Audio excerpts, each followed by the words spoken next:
आपल्याबरोबर जोडले गेलेले आहेत आंबेगावचे आमदार दिलीप वळसे पाटील आणि वळसे पाटील सर, आपणही पाहिलं असेल अंगणवाडी सेविकेने केलेली तक्रार आणि निकृष्ट आहार या विद्यार्थ्यांच्या ताटामध्ये कसा येतो याची तिने पोलखोल केली आहे। खरं तर हे सांगणं चूक आहे का? तिच्यावर निलंबनाची कारवाई केली आहे अधिकाऱ्यांनी तात्काळ? काय म्हणायचं असल्या या कारवाईला? प्रथमतः तुम्ही घटना काय झालेली आहे ती समजून घेतली पाहिजे। पोषण आहारामध्ये जो वाटाणा आहे तो शिजत नाही ही गोष्ट खरी आहे। या संदर्भामध्ये सर्वच ठिकाणाहून माननीय मंत्री महिला बाल कल्याण यांच्याकडे तक्रारी ऑलरेडी पाठवण्यात आलेल्या आहेत। बरं, आता या अंगणवाडी सेविकेच्या बाबतीत मी आजच सकाळी माहिती घेतली, मलाही माहिती नव्हता विषय।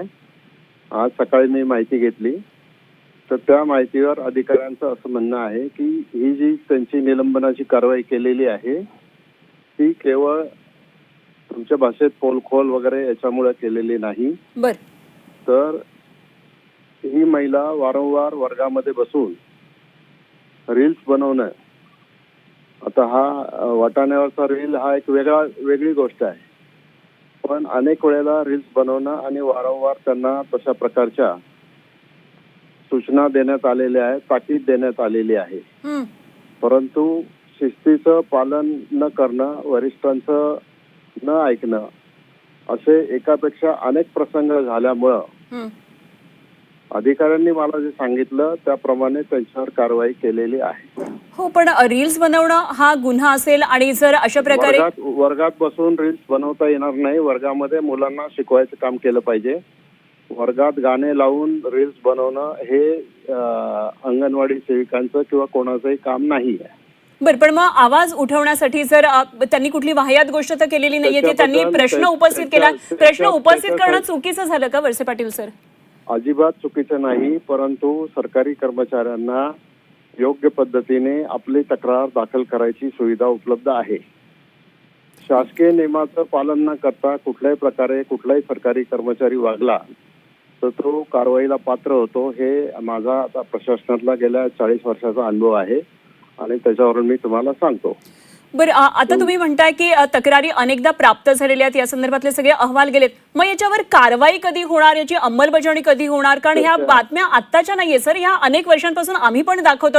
मेलेला पक्षी आढळलेला नाशिकमध्ये एका आदिवासी पाड्यामध्ये जेव्हा हे अन्न पोहोचतं तेव्हा अशा प्रकारचे सातत्यानं गोष्टी जर होत असतील आणि जर संस्थेमधल्याच एखाद्यानं या म्हणजे या चौकटीत राहणाऱ्या एखाद्यानं जर आवाज उठवला तर यामध्ये बिघडलं काय? असं जर घडलं, एखादी घटना कुठली घडली तर त्याच्यासाठी त्यांनी आपल्या वरिष्ठांच्याकडे तक्रार करायची असते। वरिष्ठ म्हणजे अधिकारी, बीडीओ मॅडम, सीओ आणि त्यांच्या माध्यमातून सरकारकडे जाते। एखादा कुठलाही कर्मचारी जो विलेज लेवलला काम करतो त्यांनी थेट माध्यमांमध्ये असं जाणं हे 100% चुकीचं आहे। त्याच्यामध्ये वस्तुस्थिती आणि बातम्या आणि सोशल मीडिया याच्यामध्ये अलीकडच्या काळामध्ये खूप अंतर वाढत चाललेलं आहे आणि तुम्हाला असं नेहमी सनसनाटी काहीतरी पाहिजेच असतं। सर, हा सनसनाटीचा वळसे पाटील सर, हा सनसनाटीचा प्रश्नच नाहीये सर, त्यांनी लहान मुलांच्या निकृष्ट आहाराचा प्रश्न विचारलेला आहे, त्याच्यामध्ये वेगळं काहीच विचारलेलं नाही। बरं, आणि आता आपण हे समजून घेतलं पाहिजे की समाजाची भाषा बदललेली आहे, व्यक्त होण्याचं त्यांचं माध्यम बदललेलं आहे आणि अशा प्रकारे सोशल मीडियावर त्यांनी रील टाकला आणि एका खूप गंभीर प्रश्नाला हात घातल्याच्यामध्ये चूक काय हेच खरं लक्षात येत नाहीये। हे बघा, सरकारी सेवेतल्या कर्मचाऱ्यांनी नियमांचं पालन करणं त्यांच्यावर बंधनकारक आहे। नियमांचं पालन केलं नाही तर त्यांच्यावर कारवाई ही ठरलेली असते।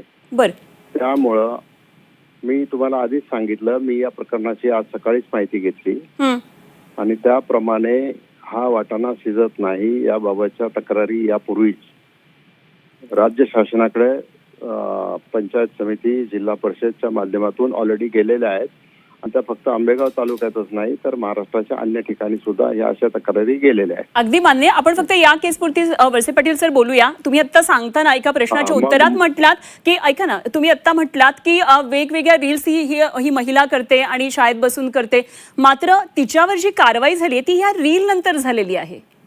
असं आहे की त्या महिलेला बोलवून संबंधित अधिकाऱ्यांनी सांगितलं होतं की तुमची ही कृती नियमाला धरून नाही, तुम्ही कारवाईला पात्र होऊ शकता। त्यामुळे तुम्हाला काही लिहायचं असेल तर तुम्ही वरिष्ठांना लिहा, आम्ही तशी दखल घेऊ. पण त्या महिला ज्या आहेत, आता मला त्यांच्याबद्दल काही असं चुकीचं बोलायचं नाहीये, परंतु त्यांनी सुद्धा शिस्तीचं पालन केलं पाहिजे. आणि त्यांचं जर आता ट्रॅक रेकॉर्ड जर काढला तर मी सांगितलं ते काढायला, तर त्यांच्या अनेक रील्स असे आहेत की जे समजा कुठल्याही सरकारी गैरव्यवस्थेबद्दलचे नाहीत, पण स्वतःच्या पब्लिसिटीसाठी मुलं वर्गात असताना तिथं बसून गाणे लावून रील्स तयार करून ते रील्स सतत पोस्ट करत राहणं एवढाच कार्यक्रम आहे. आता प्रश्न असा येतो की विद्यार्थ्यांचं शिक्षण महत्वाचं आहे का फक्त एखाद्या कर्मचाऱ्याचे रील्स महत्वाचे आहेत? सर, प्रश्न हा आहे की इतकेंदा रील्स येऊन तेव्हा कारवाई झाली नाही, मात्र जेव्हा प्रश्न उपस्थित होतो तेव्हा मात्र कारवाई होते. हा कुठला न्याय आहे? तुम्हाला असं आहे की आता तुम्हाला तुमच्या भाषेतच जर उत्तर जर पाहिजे असेल तर ते उत्तर मला देणं शक्य नाही. तुम्ही एक गोष्ट आता माध्यमांनी सुद्धा ही समजून घेतली पाहिजे. आता तुम्ही काय भाषा वापरली? त्यांनी पोलखोल केली. कशाची पोलखोल केली? असं आहे की ही घटना काही काल घडलेली घटना नाहीये. त्याच्या आधीच तक्रारी ऑलरेडी शासनाकडे गेलेल्या आहेत. आणि अशा परिस्थितीमध्ये समजा एखाद्या वरिष्ठ अधिकाऱ्यांनी एखाद्या सरकारी कर्मचाऱ्याला काही, बरं आता हे अंगणवाडी सेविका या काही पूर्णवेळ कर्मचारी पण नसतात शासनाच्या, त्या अर्धवेळ कर्मचारी असतात. त्यांनी त्यांचं काम केलं पाहिजे. मुलांचं आरोग्य, मुलांचं शिक्षण, परिसराचं सफाई किंवा म्हणजे ज्या काही यंत्रणा आहेत त्यांच्या माध्यमातून स्वतःने, तर हे त्यांनी सगळं केलं पाहिजे. पण आता कसं आहे की बातमी दाखवताना त्या महिलेने पोलखोल केली म्हणून तिला निलंबित केलं, ही तुमची पण भाषा योग्य नाहीये ना सर. भाषा, मला असं वाटतं या सगळ्याच भाषेमध्ये जे आता मी शब्द वापरले ते कुठेही असे संवेदनहीन नाहीयेत. या अंगणवाडी सेविकेनं जो प्रश्न मांडलेला आहे त्या प्रश्नासाठी ही वन लाईनर टर्म होती. याच्यामध्ये पोलखोल करणं हा कुठलाही वेगळा आणि तो वाईट अर्थाचा शब्द मुळातच नाहीये. एक मिनिट, तुम्ही पहिलं तुम्हाला काय सिस्टीम सुधारायची आहे की एखाद्या व्यक्तीला महत्व देऊन सनसनाटी? अगदी सिस्टीम सुधारायची, कारण माध्यमांचं कामच ते आहे की प्रश्न मांडणं आणि त्या प्रश्नांची उत्तरं जाणून घेणं. सर, मग तुम्हाला जर सिस्टीम जर सुधारायची असेल तर मी जर समजा तुमच्या ठिकाणी जर असतो तर मी प्रश्न वेगळा विचारला असता. मी असा प्रश्न विचारला असता की अशी अशी घटना पुढे आलेली आहे, एका सरकारी कर्मचाऱ्यांनीच याबाबतचं आवाज उठवलेला आहे, तर यावर तुमचं काय मत आहे? होय, मग मी माझं मत सांगितलं असतं त्याच्यावर. बरं, मग आता असा प्रश्न विचारल्यावर तुमचं मत वेगळं असेल का सर? नाही, माझं मत हेच असेल की जी कर्मचारी आहे जिच्या विरुद्ध कारवाई केलेली आहे ती एका घटनेमुळे नाही तर याच्या आधीच्या सुद्धा अनेक घटना, आणि त्या महिलेला वरिष्ठ अधिकाऱ्यांनी बोलून घेतलं, त्यांचा खुलासा मागितला, त्यांना काय सांगायचं ते सांगितलं. मी वरिष्ठ अधिकाऱ्यांना सुद्धा त्याचा खुलासा करायला सांगितलेला आहे. या सकाळी 6 वाजता संबंधित अधिकाऱ्यांशी बोललेला आहे आणि त्याच्यावर त्यांचा खुलासा त्यांना मी करायला सांगितलेला आहे. बरं, आपण अगदी मूळ प्रश्नाकडे पण जाऊया सर. आता अनेक वर्षांपासून असे प्रश्न आहेत आणि हा फक्त आंबेगाव मधला प्रश्न निश्चितच नाहीये. जसं मी मगाशी एक उदाहरण दिलं, पक्षी मेलेला आढळला अन्नामध्ये विद्यार्थ्यांच्या, त्यावेळी ही घटना नाशिक मधली होती. त्यामुळे संपूर्ण महाराष्ट्रामध्ये पोषण आहाराचा जो एक मुळात प्रश्न आहे की दर्जा घसरत चाललेला आहे. आपले लहान मुलं म्हणजे आपली भवितव्य आहेत, तर त्यांच्या आहारावर आणि आपण शासनाकडून हे सगळं देतो आहोत, तर यावर दर्जा चांगला असणं गरजेचं नाहीये का? म्हणजे त्या दृष्टीने आपण काहीतरी पावलं उचलली पाहिजेत ना सर? या तुमच्या म्हणण्याशी मी 100% सहमत आहे. अन्नाचा दर्जा मुलांना दिलं गेलेलं अन्न हे चांगल्याच दर्जाचं दिलं गेलं पाहिजे. त्याच्यासाठी शासन स्तरावर जिथं काही बोलायला पाहिजे तिथं आम्ही बोलू. आम्ही सभागृहात सुद्धा या विषयावर बोलत असतो. मंत्रिमंडळात सुद्धा संबंधित मंत्र्यांच्या, संबंधित सचिवांच्या, आयुक्तांच्या लक्षामध्ये आणून देत असतो. या प्रकरणाच्या बाबतीत सुद्धा तीच जबाबदारी माझ्यासारख्या एका विधानसभा सदस्याची राहील आणि ते काम आम्ही नक्की करू. आमच्या दृष्टीने शेवटी विद्यार्थ्यांचं आरोग्य हेच महत्वाचं आहे आणि ते दुरुस्त करण्याच्या दृष्टिकोनातून मग चूक त्या अंगणवाडी सेविकेची आहे, विस्तार अधिकाऱ्याची आहे का BDOची आहे का CO ची आहे, ज्याची चूक असेल त्याला शिक्षा केली जाईल. अगदी हेच अपेक्षित आहे सर, कारण शेवटी हा प्रश्न आपल्या भवितव्याचा आहे, आपल्या पुढच्या भावी पिढीचा आहे. आणि खरं तर ज्या मुलांना हे अशा प्रकारचं अन्न दिलं जाते त्यांचा आपण क्लास बघूया, ते कुठल्या कुठल्या वेगवेगळ्या विभागातून येतात, त्यामुळे त्यांना जर अन्न आपण देत असू तर चांगल्याच दर्जाचं दिलं जावं, हाच खरं तर मला वाटतं या रीलच्या मागचा उद्देश होता. आणि कारवाई, तिच्या निलंबनाची कारवाई होण्यापेक्षा ज्या कारवाईचा मॅडम, तुम्ही पुन्हा चुकीच्या ट्रॅकवर जाताय. असं आहे की सरकारी कर्मचाऱ्यांना त्यांचं म्हणणं मांडायला वरिष्ठांच्याकडेच मांडलं पाहिजे. रील करून मांडायची त्यांना मुभा नाहीये. बरं, असा GR मध्ये आहे की सरकारी अधिकाऱ्यांनी असे रील करू नये.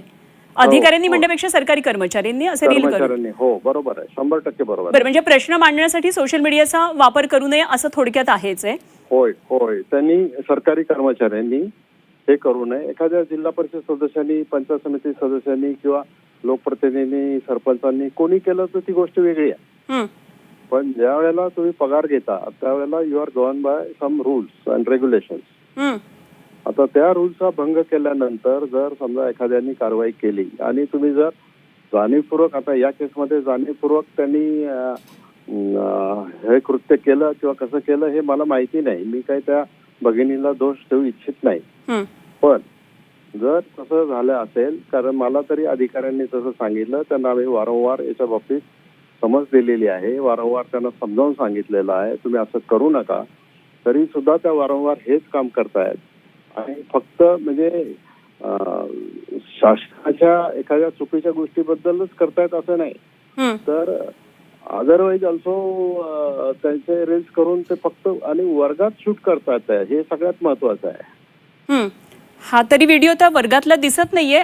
ठीक आहे, ह्याच्यावर आपण नाही, बाकीचे अधिकाऱ्यांनी मला जे सांगितलं, बाकीचे आणखीन 10-20 व्हिडिओ तुम्हाला दिसतील असे आम्ही पाठवतो तुम्हाला, की या महिलांनी कसं ते रील्स करून त्याच्यामध्ये वरिष्ठांच्या आदेशाचं कसं पालन केलेलं नाही, कशी दुरुत्तरं केलेली आहेत, हे सगळं त्या अधिकाऱ्यांनी मला सकाळी आज 6 वाजता सांगितलेलं. मी 5 वाजता उठून सगळ्या सिस्टीमचा आढावा घेत असतो. बरं, आता तिच्यावर निलंबनाची जी कारवाई झालेली आहे, जे कळतं आहे, तर त्या संदर्भात मग आता पुढे काय नेमकं होऊ शकतं, काय या संदर्भात? आता असं आहे की त्यांचे जे इमिडिएट वरिष्ठ जे अधिकारी आहेत ते या प्रकरणाची चौकशी करतील आणि त्याच्यामध्ये त्यांचा जो काही निर्णय आहे तो निर्णय ते करतील.